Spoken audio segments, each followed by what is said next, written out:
guys, welcome to KITG Studios. I'm your host, Robbie Lacey, here with Tyler Bleshmid. Hey. And we are here to talk about the latest in cell phone news in 2014. Most of all, the Galaxy S5, the new HTC is going to come out in March, and Nokia 929 that is rumored to come out, Yes. and also the LG G Pro 2. the LG G Pro 2, also the Xperia Z2, and the Samsung Galaxy S5 were all announced on Monday.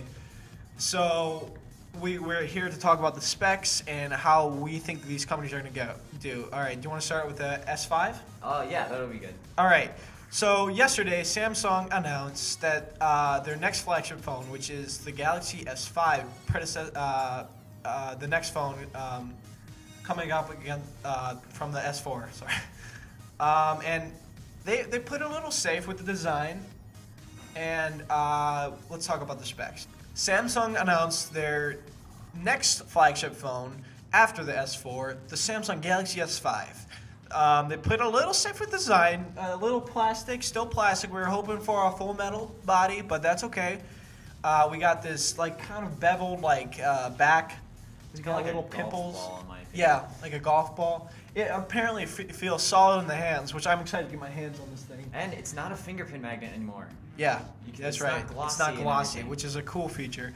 But the main features, the new features in this phone is mainly that it's water and dust proof, which is a big plus.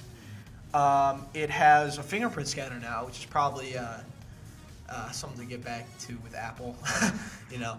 It has the other cool thing. It's the first phone to have a heart rate monitor on the back.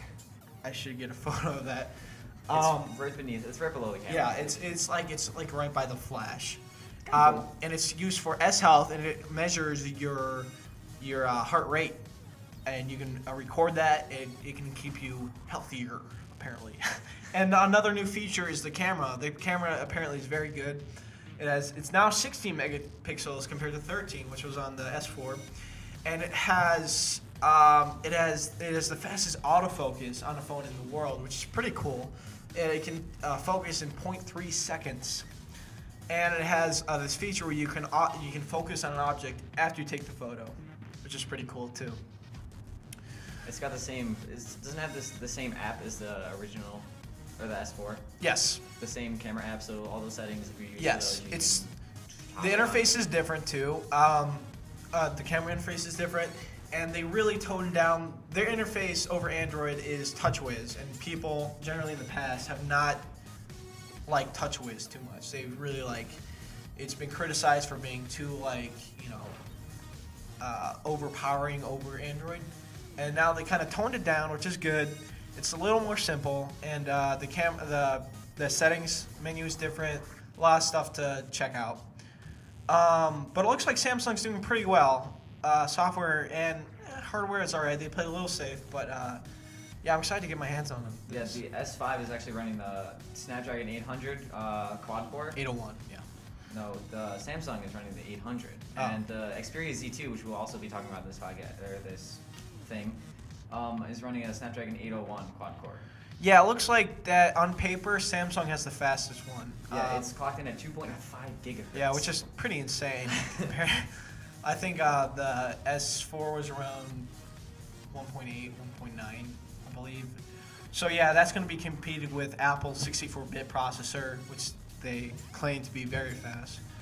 And then yeah, it has, but it's still, no matter, after about 2 gigahertz, you're not going to matter speed. It's going to be really fast, no matter what what processor you have. It's quad core. It's generally going to be fast. It's going to be ridiculously fast. Yeah.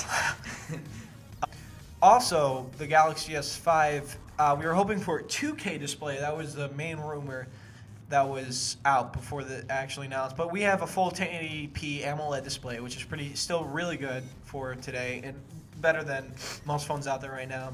It's 5.1 inches, a little bigger than the S4. And it's pretty thin too, pretty light for this size. Okay, guys, I really need to rag on Nokia. Okay, just saying. Yeah. Robbie, go first because I need to calm down. Okay, my thing is that Nokia at Mobile World Congress, they announced not one, not two, but 3 new Android phones. The Nokia X, I believe, and these phones aren't that great. Looking at them, they kind of a bland design. and what they're running, supposedly they're running Android, but it doesn't look like Android at all. It looks like Nokia's. Put their own little twist on Yeah, it. yeah, they put their twist on it. And it looks like Windows 8 more than Android, actually. It's really interesting.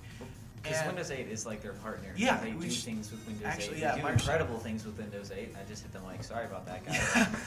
Yeah. But yeah, it's really weird what they're doing, and they're doing you can download Android apps, but it's off of the Nokia store, which is weird. It has all these, so everything's like they're pushing the Microsoft services. There's a version of Android, very bland design, very low end specs. The Nokia X has a 2 megapixel camera. Like, what is this? Like, come on. And 2 there's megapixels what I have. it's on like my X hot plus. shot. Yeah.